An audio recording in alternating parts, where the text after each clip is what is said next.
Welcome back, guys.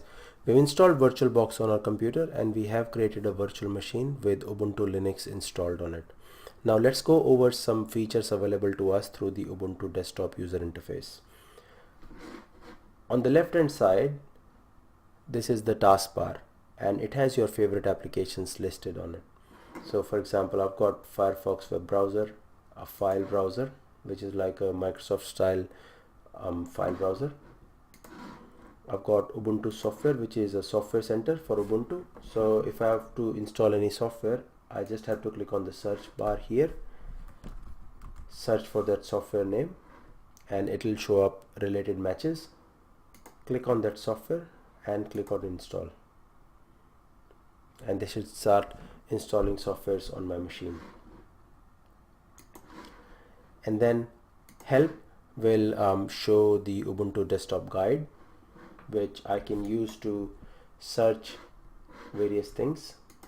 For example, if I want to know how to start an application, I can read the article on starting applications. The next icon I've got here is terminal, which we'll use for the majority of this course.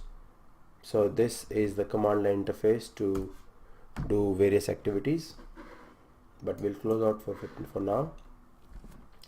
And then I've got this icon which takes me to Amazon website.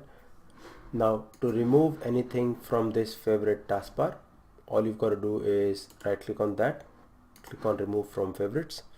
To add anything onto this, we have to go to this little icon that says show application. This will show all the applications installed on our machine. This is tabbed into two windows. So there's a frequent window which shows your frequently utilized applications, and an all window which has all your applications.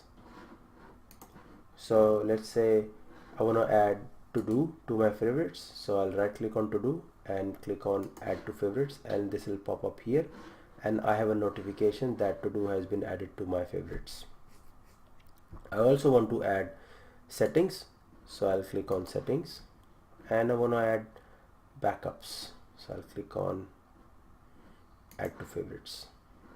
I want to also add system manager, so, and I can keep on adding as many things as I want. Now going back to the desktop, on the top right we've got three icons: network, sound, and battery. So if I click on any of these here, it'll show a sound volume changer. This will show what network connection I am on and the state of that network connection. For example, I'm on a wired connection and I'm connected to internet. I can change the settings through here, or I can turn off this connection. This shows my battery, so I've got 92% battery available, and I can change my power settings from here. And the last icon on the list is the current user that's logged in. I can switch user from here, I can log out, or I can go to account settings to view user settings. This button will take me to system settings, so I can use this to go to system settings like this. This button will lock the screen for me, so if I click on that, my screen is locked and I can deauthenticate to log back in. So if you're working on anything and if you wanna go on a coffee break, lock your screen and go away, and then you come back and you have to put your password in. Going back, this button will actually allow us to restart or power off the machine. So we'll cancel out of that. Next we'll go into settings and have an overview of what settings are available to us. So I can change my Wi-Fi settings. Because I have only one connection, I don't have Wi-Fi available. I can change my Bluetooth settings. I can change background and lock screen to change the background and lock screen wallpaper. So let's do that. So I want to use this as my background, so I'll select this, and I want to do something else for my lock screen. So let's say I want to do this. This should actually, yep, that's changed my background, and let's test if it's changed my lock screen as well. So we locked it, As you can see, it's changed my lock screen as well.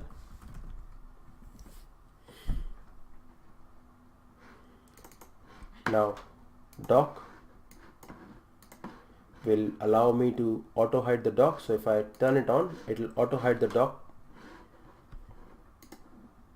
and I can change the icon size. I can make them smaller or larger, whatever I choose.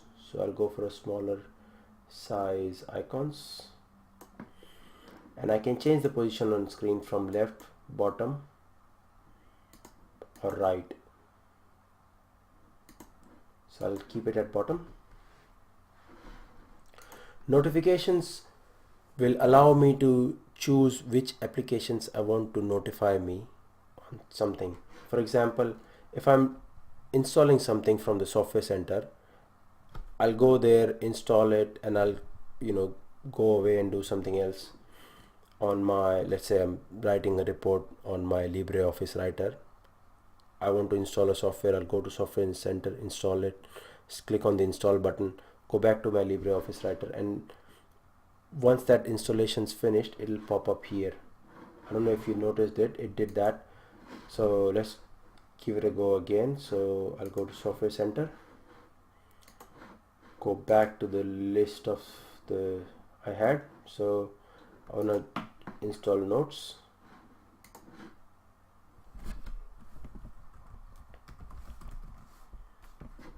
Click on this and we'll open up the settings menu. We'll see if it pops up.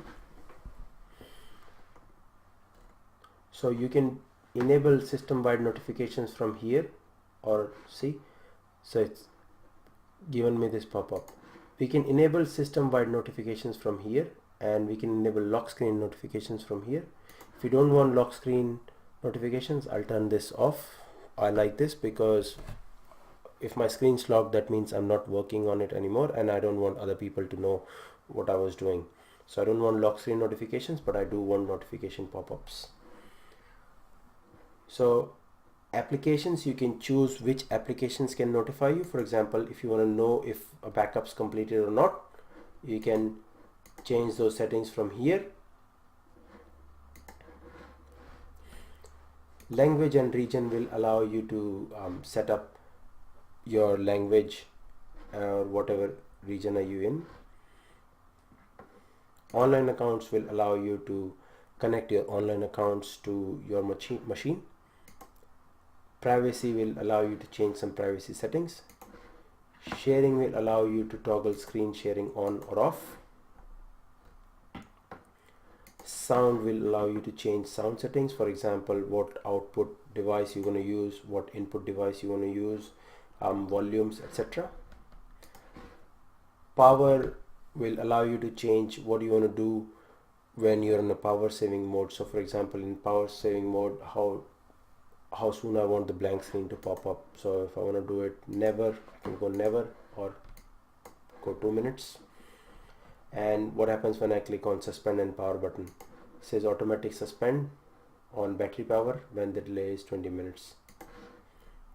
Network will allow me to change my network adapter configuration. So if I want to change the wired connections configuration, I can click on this little icon here, and it allows me to give it a manual or automatic IP from DHCP. I can set up my security settings here. VPN will allow you to set up a VPN, so I can import VPN settings from a file, or if I want to set up PPTP, I can set up a PPTP connection from here. And network proxy will allow me to set up a network proxy. So if I click on settings, I can click on automatic and provide a configuration URL for network proxy, or I can click on manual and configure manual proxy. I don't have a proxy set, so I'll click on disabled. Devices will allow you to change your keyboard shortcuts, etc., and what you want to do when removable media is inserted. So we'll go back. Details will allow you to show some system details, like what operating system level are you on, how much memory you've got, etc. Date and time will allow you to set how you want to get date and time for your system. I've got it set up as automatic, which means it connects some publicly available NTP servers and gets the date and time from there. But you can disable it and set up your own date and time if you so choose. Users will allow you to see what users, so I can see I've got 2 users on my machine, Labit and Vikas, and I can see what account type, and I can change the password if I so choose. So this is it from the settings menu. Now this brings us to the end of this lecture. I hope you liked it. I will see you in the next lecture. Bye.